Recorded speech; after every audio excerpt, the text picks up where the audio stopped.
Parle, jase avec le P et ses copains.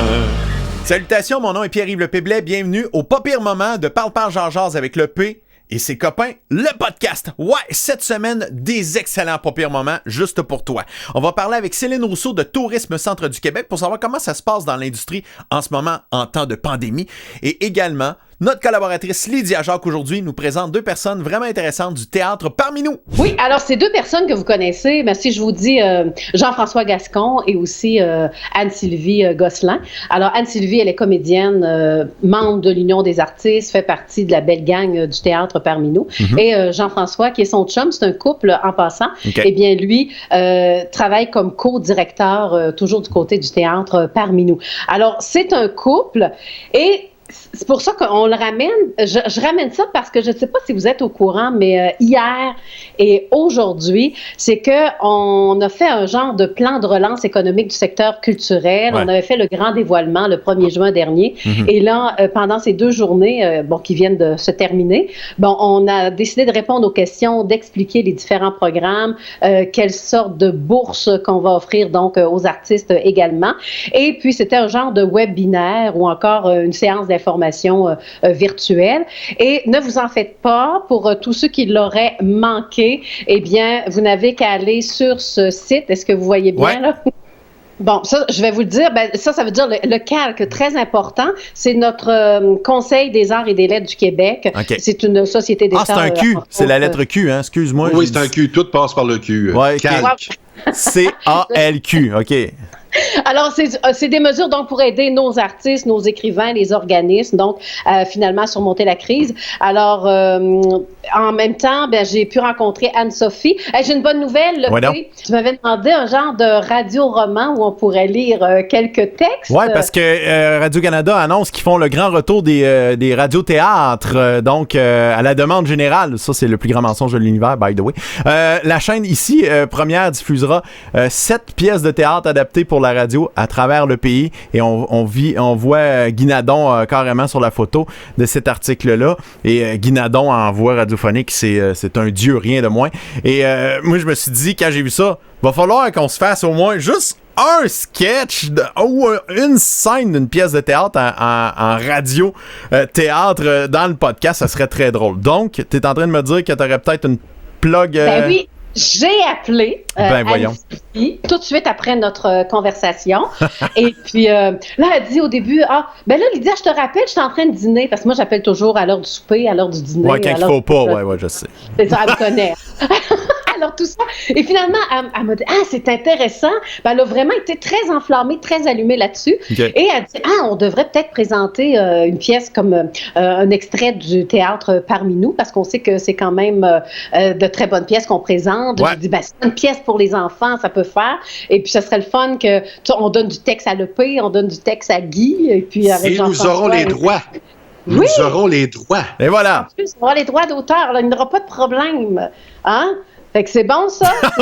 Alors, le dossier. Et parce qu'elle tombe en vacances le 3 juillet. Okay. Je suis un peu donc, je lui ai dit que le 2 juillet, j'allais l'appeler pour voir où elle en est rendue de ce côté-là. Parce que là, ils vont choisir la pièce qui va donner pour tout le monde. Okay. Et oui, on va pouvoir faire l'essai. Ça, c'est drôle. Radio-roman. Pour de vrai, moi j'ai hâte d'essayer ça. Puis j'espère qu'elle va venir avec nous autres. Oui, ça serait... oui. Faut qu'elle fasse ça des personnages. Faut qu'on voit le niveau de jeu entre une professionnelle et des amateurs comme nous autres. Oui, je pense que ça va paraître un peu. Ouais, mais ça va paraître tout de suite, hein? Ouais, mais ça va être drôle. Moi, c'est des situations que je trouve très comiques, ça. Puis surtout qu'en podcast, on va être chacun chez nous avec le petit mini délai. Ça va être drôle. Bon, alors, êtes-vous prêts à entendre Anne-Sylvie et Jean-François? Tout à fait. Parce que là, je leur ai parlé. Eux autres, sont un couple. C'est sûr qu'ils sont un à côté de l'autre. On oublie la distanciation. On sait qu'il y a eu une augmentation des bébés aussi pendant la COVID. Ouais. J'ai une de mes cousines. Ça n'arrête pas dans ma famille. Tout le monde tombe. Les femmes tombent enceintes dans ma famille, dans Beauce. Alors, dans Beauce, c'est la débauche pendant la COVID. La grande débauche. C'est la grande débauche. Merci beaucoup. Faut pas rire de ses gags, mais moi, je ris de mes gags. C'est pas drôle. Alors, Deschamps fait de carrière de même, regarde. Répète-moi. Deschamps fait de carrière en rien de ses gags, alors n'a pas de trouble. Il n'y en a pas de trouble, OK. Je vais bon. Alors, leur situation, parce qu'habituellement, quand quelqu'un perd sa job ou un travail, quand on est un couple, il y en a toujours un qui va aider l'autre. Hein? Il y a comme un genre d'équilibre là-dedans. Mais eux autres sont un couple et les deux sont dans le domaine artistique. Alors là, c'est complètement deux situations différentes. Alors, rappelez-vous que Anne-Sylvie Gosselin est comédienne. Et puis, je disais Sophie, mais c'est vraiment Sylvie Gosselin, excusez-moi, hein, pour m'être mélangée dans le nom, pourtant on se connaît très bien. Et c'est le stress de faire mon deuxième podcast, je vais mettre ça là-dessus. Là. Et Jean-François Gascon, lui, il est co-directeur du théâtre parmi nous. Alors souvent, il engage sa femme également. Alors, on va écouter l'avant-COVID, quand ils ont eu la nouvelle et quand tous les contrats se sont arrêtés. Alors, comment ça s'est passé? On écoute ça ensemble. J'étais pas en situation financière difficile. Tu sais, donc, j'ai entré dans la COVID avec une situation financière quand même comme un artiste. On est tout le temps à la recherche de nouveaux contrats. Mais mon principal employeur, c'est le théâtre parmi nous, parce que ça fait plusieurs années, presque 19 ans, 20 ans que je suis comédienne pour le théâtre parmi nous à travers la province avec eux. Et donc, j'avais un printemps très, très, très chargé. Donc, ça l'a vidé. Moi, j'ouvrais ma page, mes agendas, il n'y avait plus rien dedans. Là. Que ça donne un choc. Oui, c'est sûr que nous, du jour au lendemain, nos projets ont subitement été annulés, reportés dans des dates qu'on ne sait pas, soit à l'automne ou en 2021. Automne, mais on n'est pas sûr. On vise plus janvier 2021, en fait. Notre matière première, c'est l'humain. Hein? On sait, la rencontre humaine. Puis là, la rencontre humaine n'est plus là. Ouais, c'est tout un défi pour eux autres, ça. Ouais, ben c'est ça. Et puis, c'est comme dans la vie, hein. Regardez, je vais vous montrer, là. Attendez, c'est vrai, c'est le contraire, la caméra. Là, vous voyez un verre d'eau. Ah, il est à moitié vide. Toi, il est moitié vide, puis le peu, il est quoi? Ah, il est à moitié plein. T'es à moitié plein, hein? Mm-hmm. Ben moi, je le vois moitié-moitié. C'est un mimosa que tu bois. C'est pas de l'eau. C'est du vinaigre. Révélation. Non, c'est pas du vinaigre, mais en même temps, j'en profiter, tu sais. T'as un petit shot, hein? Santé tout le monde, bonne fête de Saint-Jean. J'aurais pas dit fermer la porte. J'ai fermé la porte du local. Puis il fait chaud. D'air, j'ai eu vraiment chaud.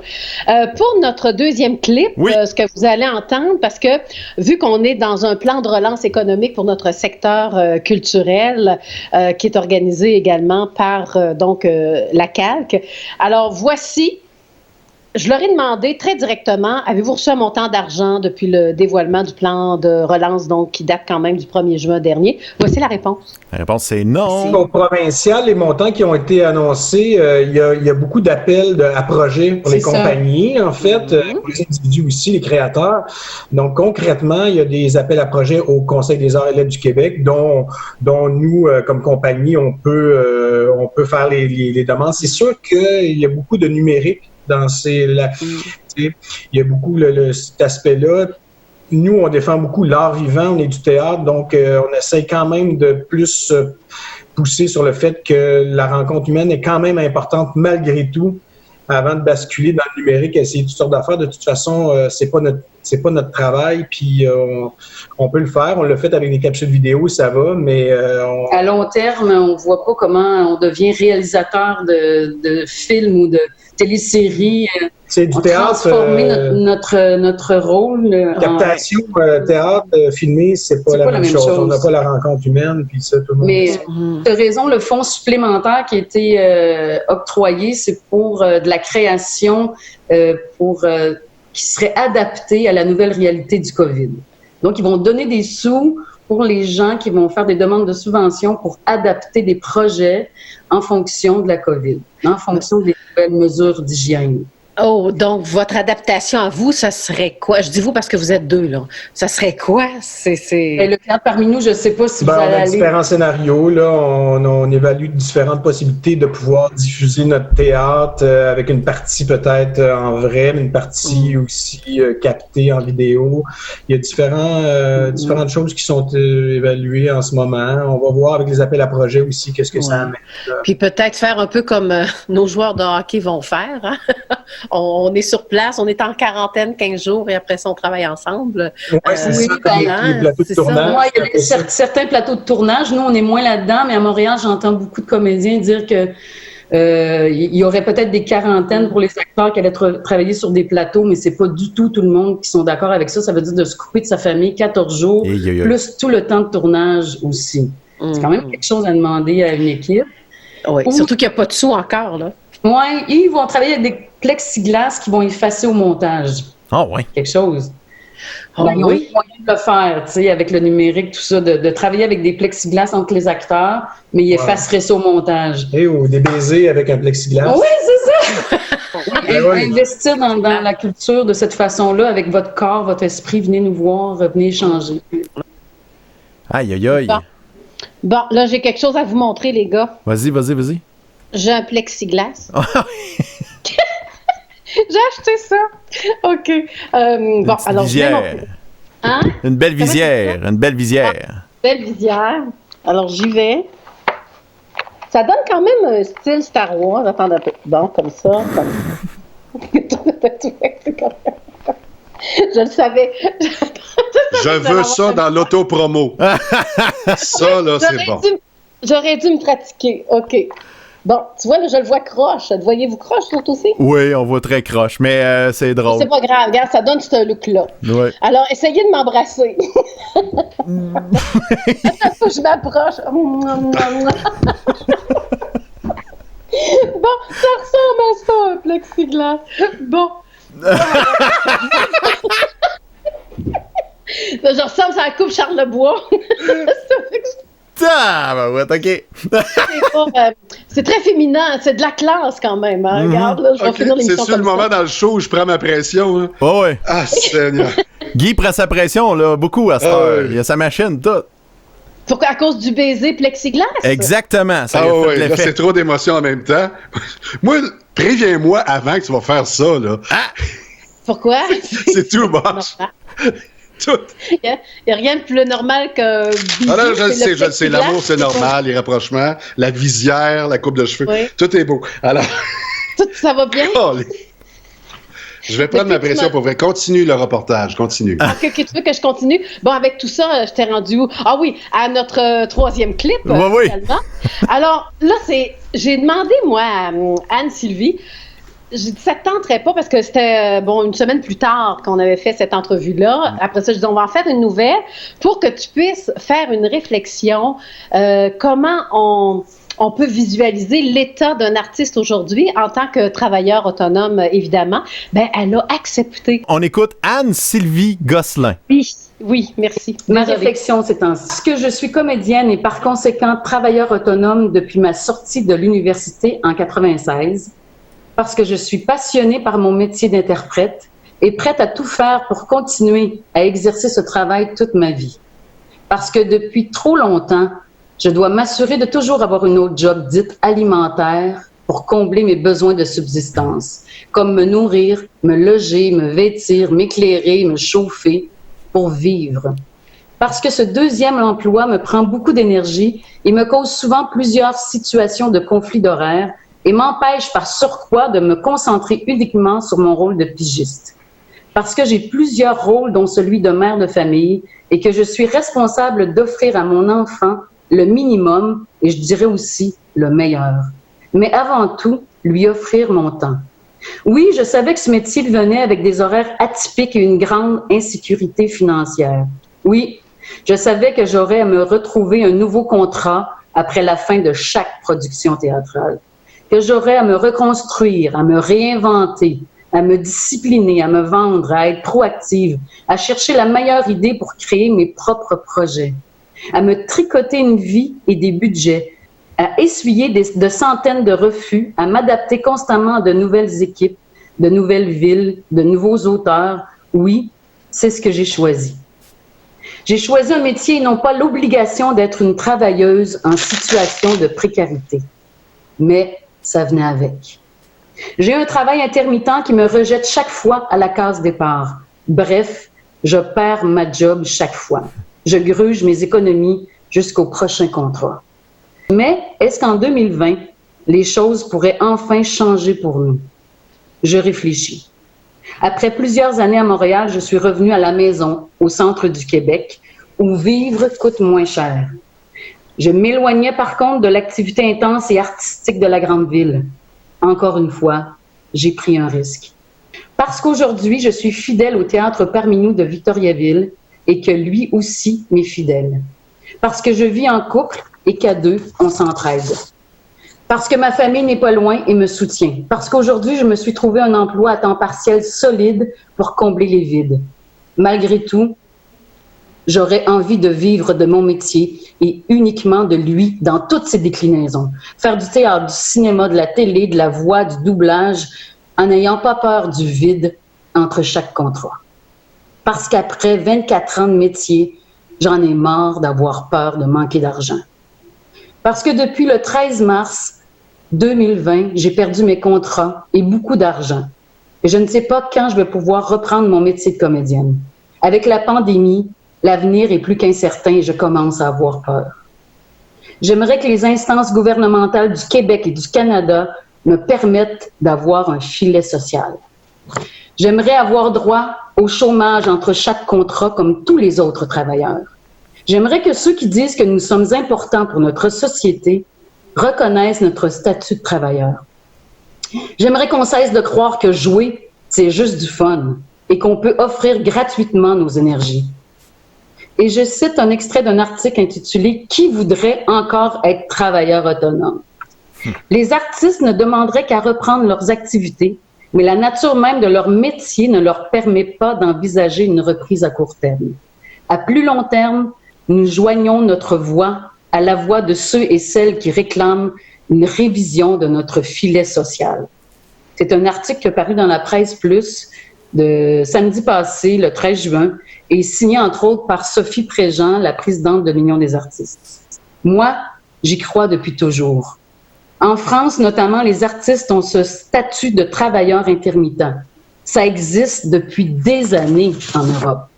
En 2020, on dit qu'on est fiers de nos artistes, mais qu'est-ce qu'on attend pour en prendre soin? Ça aussi, ça voudrait dire vivre dans la dignité. Parce que mon métier, je l'aime passionnément depuis 24 ans et que cette année, j'aurai 50 ans. Wow!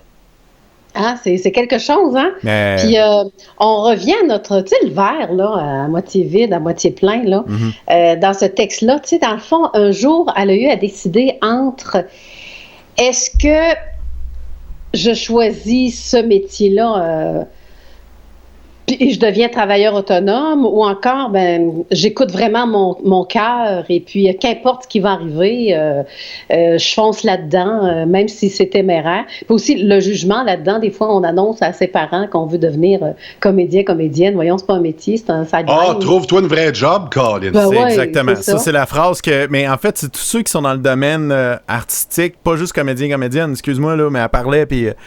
Je m'entendais, j'entends mes amis qui travaillent dans la radio, dans l'animation, dans toutes ces affaires-là. Les travailleurs autonomes au sens large, on vit ça. Exactement. Oui. Et je vais même vous dire pourquoi on choisit ou des fois on ne choisit pas d'être travailleur autonome, mais voici les principales raisons d'un travailleur autonome. La première des raisons, ne pouvait pas trouver d'emploi rémunéré convenable, horaire souple, équilibre travail-famille, possibilité de travailler à la maison, indépendance, liberté, être son propre patron, contrôle, responsabilité, prise de décision, défi, créativité, succès, satisfaction, plus d'argent, aucune limite de revenus, impôts, retenus moins élevés, moins de stress, obligé d'être travailleur autonome, tout dépendamment de la nature de l'emploi, s'est joint à l'entreprise familiale ou a repris l'entreprise familiale et d'autres raisons. Je prends des chiffres de 2019 pour le Québec, les statistiques de 2017, okay. C'est 555 000 travailleurs autonomes au Québec et ça a continué d'augmenter, puis on est quand même rendu en 2020. Au Canada, on parle de 2,9 millions en 2018 et c'était en 76 1,2 million pour vous donner quand même des chiffres de ce côté-là. Et pour se bâtir un filet social, tu sais, on dit toujours l'achat local. Ouais. Peut-être que je suis hors contexte, là, mais j'aimerais ça qu'on rajoute achat local, mais embauchons l'emploi, engageons local aussi. Local aussi. L'achat local, mais engageons local. Je trouve que ça, pour la sécurité économique, il n'y a rien de mieux que de travailler chez nous. Tu sais, que si toi, tu restes à Saint-Fortuna, t'aimerais-tu ça te trouver un travail plus près de Saint-Fortuna? Exactement. Il se fait tellement plus de théâtre, malheureusement, à Saint-Fortuna. Mais scratch my back and scratch yours. Peu importe le domaine, travaillons ensemble. Ça va nous aider localement. Moi, j'y crois. En tout cas, beaucoup. Prochaine intervention, c'est avec Céline Rousseau de Tourisme Centre du Québec. Oui, c'est la directrice au marketing. Puis tu vas voir, moi, je pose des questions. Moi, je suis dur en entrevue, là. Oh là là! Surtout ma première question est quelque chose. Ça a l'air, je vais te poser une question qui a l'air bien niaiseuse, là, parce que je sais que le titre le dit assez bien. Tourisme Centre du Québec, on a une idée. Ça sert à quoi? Ça sert à faire la promotion du tourisme ailleurs pour amener des gens ici. Mais... Bravo, le pays. Oui, mais dans les faits... 100% sans compréhension, bravo. Merci, mais dans les faits... c'est le petit volet éducation qu'on va faire ce soir. Merci. Mais dans les faits, c'est une organisation gouvernementale, c'est un organisme, c'est quoi dans les faits? On est un OBNL, donc une association touristique régionale. Il y en a 22 au Québec. Okay. Nous, on fait la promotion, on aide au développement, l'accueil touristique. Donc, on a différents mandats auprès de l'industrie touristique du Centre du Québec. Puis le tourisme, c'est autant les activités, le plein air, le vélo, le culturel, les festivals qui, eux, on n'a rien là, jusqu'au 31 août. Ouais. Et tous les lieux d'hébergement aussi, là, qu'on pense à nos hôtels fortement touchés, les campings qui ont eu le feu vert dans les premiers. Là, donc, nous, notre but, dans le fond, oui, habituellement, on fait la promotion de la région au Centre du Québec, mais à l'extérieur du Centre du Québec. Donc, nous, notre objectif, c'est de faire venir des touristes dans le coin pour qu'ils puissent séjourner 2, 3 jours, même plus, et qui consomment le produit touristique. Alors que cet été, on va parler plus aux Centricois. Ouais, c'est ça. C'est drôle, hein? De passer le message, sortez dans vos attraits chez vous. Mais quand tu parles, justement, les terrains de camping, les hôtels, les activités qui se passent ici, est-ce que c'est considéré comme des membres de Tourisme Centre du Québec ou c'est par défaut, vous êtes là, votre job, même si vous ne le demandez pas, vous autres, si vous avez spoté que c'est une bonne affaire, vous voulez faire la promotion de ça? Nous, on a un membership, on a une adhésion, un peu comme les centres de commerce. C'est le mode de fonctionnement. Mais bien entendu, par les temps qui courent, oui, on va prioriser nos membres, mais reste qu'on est beaucoup plus ouvert. Je pense que la solidarité est importante à ce moment-ci. Là. Fait que oui. Mais on a le principe un peu d'une chambre de commerce, si tu veux.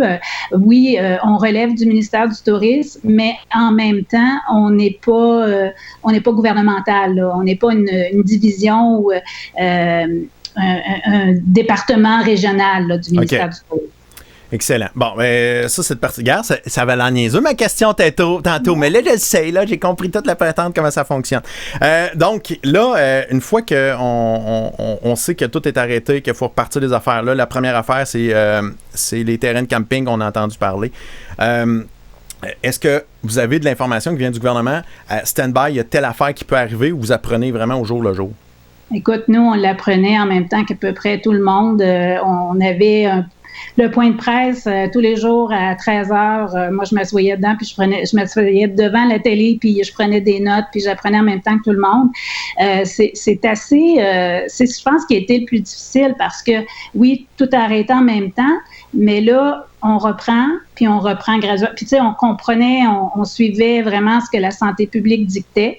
Je pense que, puis l'idée aussi dans tout ça, oui, on a réappris tranquillement. Certains secteurs ont réouvert graduellement, mais chacun doit mettre un plan de mesures sanitaires en place avant d'accueillir des touristes, avant d'accueillir des visiteurs. Fait que c'est super important parce que si on fait pas les choses correctement, on veut pas revivre une situation similaire dans les prochains mois. Là. Fait que, donc, oui, quand que les secteurs d'activité recevaient le mot d'ordre qu'ils pouvaient ouvrir, oui, certains avaient réussi à se préparer un peu d'avance, mais pas tant que ça, parce que les plans devaient être approuvés par la santé publique. Il y avait un comité là, qui travaillait là, sur ces documents-là, sur ces guides pour adapter le produit touristique. Donc, puis une fois que tu as le guide en main, que tu en as pris connaissance, il faut que tu mettes les mesures en place aussi. Fait que des fois, ça semble simple, mais il ne faut pas oublier qu'on fait vivre des expériences, on fait rêver les gens. Donc, à travers cette nouvelle approche-là, il faut que la clientèle sente qu'elle est en sécurité, mais il ne faut pas dénaturer non plus le produit, qu'est-ce qu'elle vient vivre comme expérience. Fait que c'est tout un défi. Parce que, tu sais, je sais, pour les gens de Victo, des fois, sortir de Victo, aller dans les villages alentours, c'est un peu compliqué. Puis les gens de village venir à Victo, c'est comme pas un problème. Ça, il n'y a aucun problème, ils sont tous à la grande place. Puis, mais tu sais, c'est fascinant de voir qu'il y a plein de gens qui traversent pas les montagnes, justement, l'autre côté de Victo, puis j'en étais un de ceux-là. Moi, il y a 5-10 ans, à peu près, moi, j'allais pas me promener dans ces villages-là, ou presque, parce que je savais même pas que ça existait. Ou, tu sais, je savais pas qu'est-ce qu'il y avait d'intéressant à voir, mais les paysages sont à couper le souffle, honnêtement. Et il y a plein d'endroits qu'on peut s'arrêter qui sont vraiment le fun, mais c'est comment on fait pour convaincre ce monde-là qui se disent on est tout ça dans notre ville, on est bien, on n'a pas moins de rien d'autre, puis tout. Tu sais, c'est un défi à tous les jours de convaincre ces gens-là. Il l'avoue, je capote, là, notez la date, là. Il a avoué que le gars de Victoriaville a de la misère à sortir de Victo. Bravo, le pays. Mais c'est vrai, mais on pourrait le dire à plein d'autres grands centres. Exact. Oui, là, Drummondville doit se sentir un peu la même chose parce que, faut se le dire, on a quand même des villes avec une diversité d'activités puis de services autour. Fait que, c'est sûr. Mais par contre, je pense qu'il faut pousser notre curiosité parce que, tu sais, on a beau avoir le réservoir du lac Baudet, mais le manoir le lac William et le manoir du lac William, c'est tout autre chose. Là. Fait que oui, il faut s'ouvrir à nos petits trésors, il faut apprendre à les découvrir. Puis moi, je pense que c'est un peu le message qu'on veut leur dire aux gens. Oui, puis on a passé quand même les 3 derniers mois dans notre maison, sur notre balcon, dans notre cour. Fait que prenez l'auto, prenez la moto, prenez votre vélo, peu importe le moyen de transport, puis pas besoin de faire 3-4 heures de route, là. On peut partir 45 minutes, 1 heure, puis il y a une destination intéressante, là. Puis juste s'évader dans la nature, je pense que les gens en ont bien besoin. Moi, je vais prendre la balle au pont. Je voudrais prendre la balle au pont, le P, parce que tu disais que c'est difficile des fois de faire sortir les gens de Victo de la ville pour aller visiter les autres régions. Mais en fait, Céline disait que cette année, ça va être plus les gens de la région qu'il va falloir cibler pour le tourisme plutôt que les gens des autres régions. Moi, je viens de Trois-Rivières, puis tout le monde à Trois-Rivières sait que ça existe, la Cité de l'énergie, mais c'est pour les touristes. J'habite à Québec. Le Château Frontenac, c'est bien beau. Le cyclorama Sainte-Anne-de-Beaupré, c'est bien beau, mais c'est pour les touristes. Comment est-ce qu'on fait pour aller chercher les gens de la région? Est-ce que nul n'est prophète en son pays? Faut-tu parler différemment? Faut-tu aller chercher des cordes sensibles aux gens de la région pour leur dire, regarde, c'est dans ta cour, mais t'es jamais allé, qu'est-ce que tu dirais d'y aller cette année? Ben, en effet, on peut. Moi, je pense que c'est une approche qui est intéressante. Puis, le contexte actuellement fait que il y a plusieurs personnes qui vont préférer aller moins loin, qui vont préférer être dans une région parce que, bon, malgré quelques cas, faut pas négliger là ce qui est arrivé au centre du Québec, mais reste qu'on n'est pas une zone qui a été affectée autant que d'autres, exactement. Donc, ça peut être sécurisant de rester à proximité.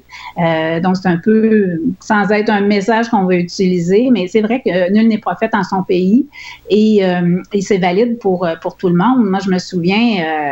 il y a très, très longtemps, là, bon, tantôt, je disais que je n'étais pas si vieille que ça, mais quand même, puis je m'en confesse, j'ai visité le musée, la Maison Laurier à Ottawa avant de visiter celle à Victoriaville. Céline, comment? Ben, je ne l'ai pas visité encore. Puis je reste plusieurs fois depuis, par exemple. C'est Mais hey, Céline, tu vas-tu me pardonner? Moi, j'habite sur la rue Laurier puis j'ai pas été encore. Ça fait dur. Non, ben vois-tu, tu me promets cet été que tu vas aller faire un tour? Hey, surtout que je pense que pour les gens qui travaillent dans la santé, c'est gratuit. Fait que... oui. Mais on lance une promotion comme ça, oui. Mais Céline, est-ce que parce que là, c'est très... je pense que les gens sont touchés par ça, l'achat local. Oui. Est-ce que ça peut vraiment inciter les gens à aller visiter leurs attraits locaux parce qu'ils font, OK, on va aider le monde de notre place, pas juste la bouffe, là. Je parle même le musée et autres activités culturelles qui pourraient avoir lieu à l'extérieur parce que là, ça commence tranquillement à rouvrir ça aussi. Ça aussi, j'ai l'impression que cette fibre-là, ça peut donner une chance. Ouais. Tant mieux si ça peut inciter les gens à découvrir leurs produits, mais je pense qu'au-delà de l'achat local, de faire des visites de proximité, il y a du beau et du bon chez nous aussi. Là. C'est pas un prix de consolation, puis je ne veux pas reprendre les propos de notre ministre du Tourisme, là, mais c'est un fait qu'on a des choses à proximité qu'on ne prend pas le temps de découvrir.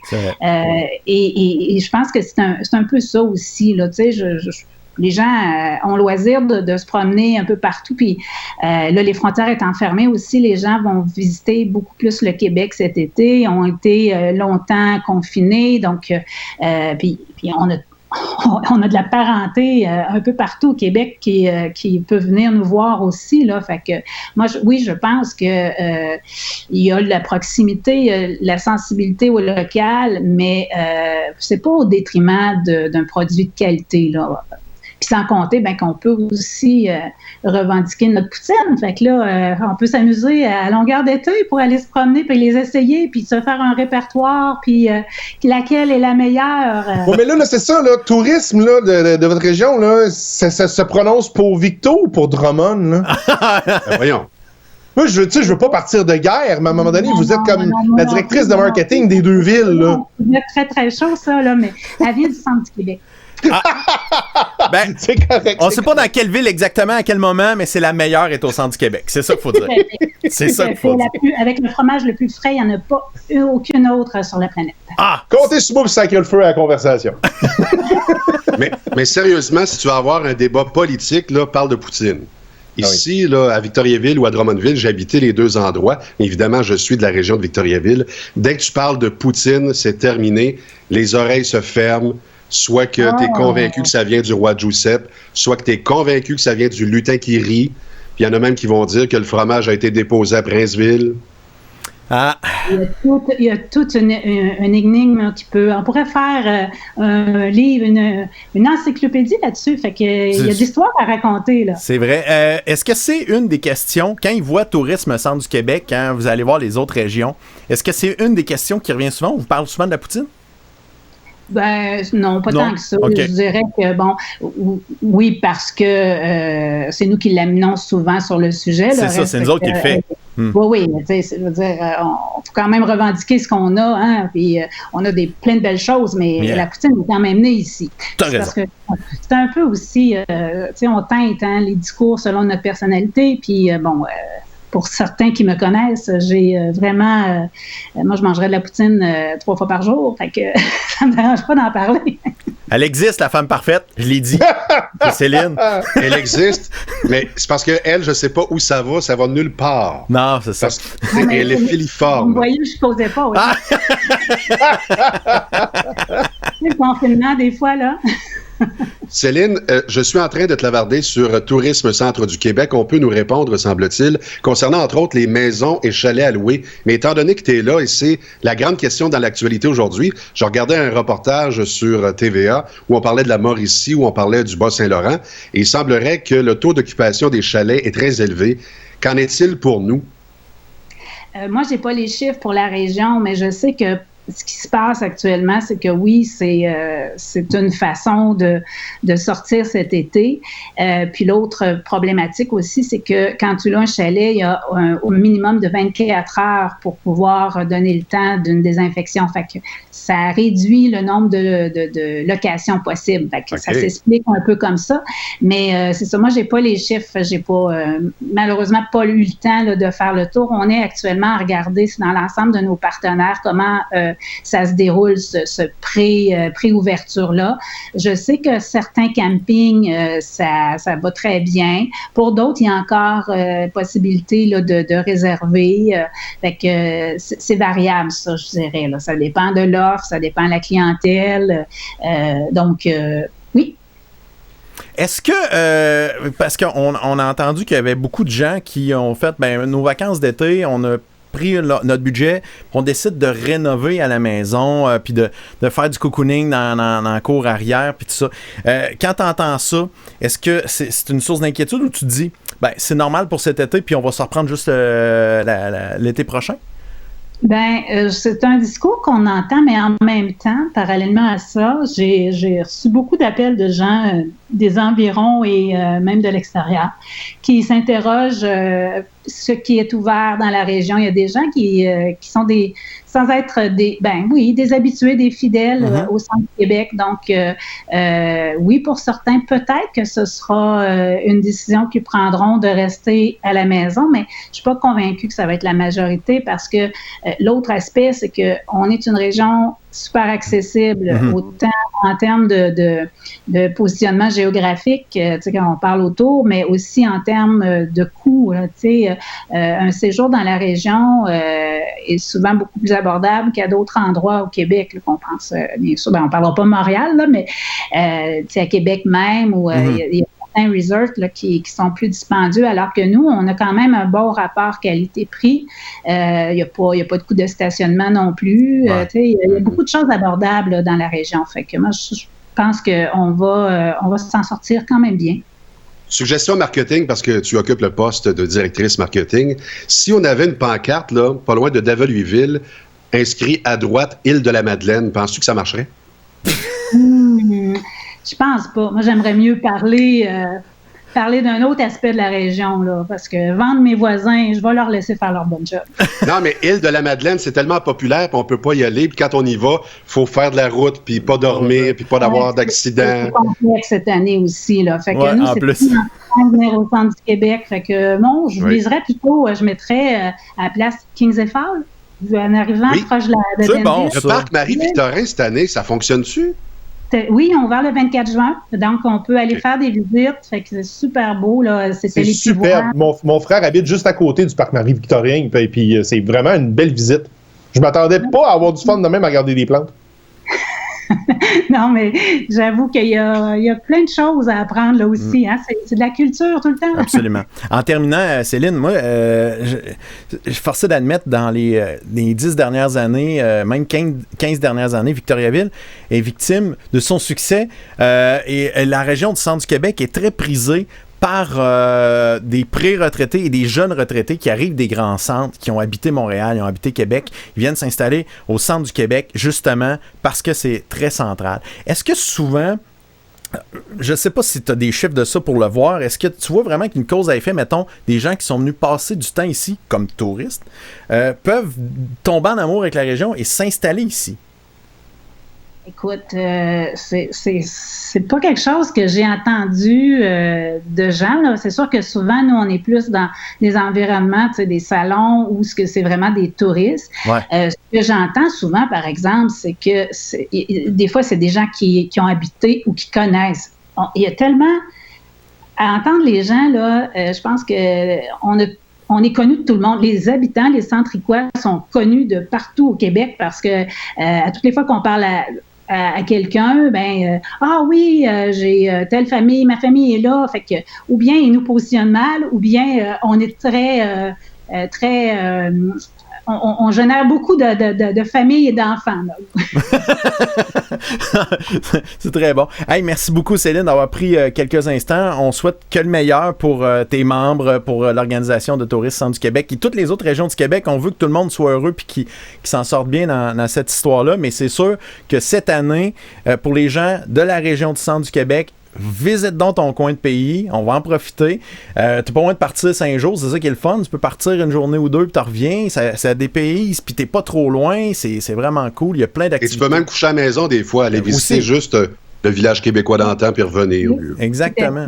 Mais moi, si j'avais un message à lancer, au contraire, je dirais aux gens, faites différent cette année. On n'a pas l'habitude d'aller coucher dans un hôtel de notre région. Souvent, on va dans des hôtels à l'extérieur, mais on a des petits, je dis petits, mais c'est pas péjoratif, là, c'est coquet, charmant. On a des gîtes, on a des auberges, on a des hôtels, même 4-5 étoiles là, dans la région. Fait que permettez-vous un petit week-end, laissez-vous vous dorloter. Il y a des forfaits découvertes, des forfaits détente, les spas là, qui reprennent également. Là, fait que je pense qu'on tout le monde, avec le printemps qu'on a vécu, tout le monde mérite de se faire dorloter pendant 24-48 heures. Fait que profitez-en. C'est basique, là. C'est basique, mais pas dormir à la maison, c'est donc le fun, des fois. Oui. Exact, ça fait différent. Pas avoir à se faire à manger, tu sais, d'arriver, tu sais, je veux dire, ça sent bon chez nous, mais quand on rentre dans une chambre d'hôtel, là, ça sent le propre, hein? C'est ça. Laissez-vous gâter, puis je vous invite aussi, je vais faire ma petite plug, là. Vas-y. On a un beau guide touristique. Fait que je vous invite à le commander, soit au téléphone ou en ligne. Il y a plein d'informations là-dedans pour vous aider à planifier de belles vacances chez nous au Centre du Québec. Il y a un site web, hein, je pense, c'est ça? C'est assez facile à trouver. Tourismecentre-du-Québec.com. Ben voyons donc. Là, je suis mêlé. Compliqué. Oui, puis nos plateformes médias sociaux également. Fait que suivez-nous, on met l'actualité là-dessus. Excellent. Hey, merci beaucoup, Céline. C'est vraiment très apprécié d'avoir pris ce temps-là avec nous. Puis on s'en parle bientôt, j'espère. Excellent. Fait que bon été tout le monde, puis profitez-en. Merci beaucoup. Au revoir, Mme Rousseau. Bye. Fait que c'est pas compliqué. Cet été, on sort chez nous, dans notre coin de pays, à nous autres. Mais quand on se promène en voiture, des fois, on peut avoir des problèmes. Tu sais, la vessie trop pleine. En tout cas, il y a du monde qui a chialé sur Internet, puis ça fait des affaires drôles. Guy me partageait ça. On a vu ça les dernières semaines. Il y avait du monde qui était bien fâché de ne pas pouvoir aller faire pipi, popo dans plein d'endroits. Il y a du monde qui chialait. Il y a un gars qui s'appelle Olivier Beaulieu qui prend justement le chialage d'une madame. Et la madame, elle chantonne quand elle parle. Fait que ça fait des notes. Et lui a décidé de jouer les notes au piano. Pendant qu'elle chiale, ça donne quelque chose de spectaculaire. Bon, bonjour. Trouvez-vous ça normal que cette semaine, 3 fois au Saguenay, j'étais allé chez Patin Bouchard dimanche, je peux pas aller à la toilette, j'ai envie, numéro 2, pas capable de la toilette. Le matin, encore. Jean Coutu, j'attends mes prises de sang, l'envie me pogne, les deux, la vessie pis les intestins. Je suis tellement nerveuse que les intestins me partent un peu. Désolée, madame, vous pouvez pas aller à la toilette. Il faut que je m'en aille chez nous pour aller fouiller pis pisser. On passe de gaz aussi cette semaine, pas capable d'aller à la toilette encore. Yo, ce qu'il faut que je me plaigne, c'est que c'est un besoin essentiel d'aller à la toilette. C'est assez clair? Sérieux? C'est carré! C'est un œuvre d'art. Olivier Beaulieu, allez chercher ça sur Facebook. Il est extraordinaire, cet homme. Ce qui est extraordinaire, c'est toi qui nous écoutes sur ma TV grâce à ta télévision communautaire des Bois-Francs tous les jeudis à 20h et en rediffusion le dimanche à 13h. Je m'appelle Pierre-Yves Lepéblet, j'anime Parle Jase le podcast. Pour nous suivre sur YouTube, PPJJLEP. Tu trouves ça sur youtube.com ou bien sur notre page Facebook PPJJLEP. C'est facile à trouver et tu peux nous écouter en balado. À la semaine prochaine, mes chers amis. Parle, jase avec le PC copain. Gros bébé, la la la la, gros bébé, la la la, gros bébé.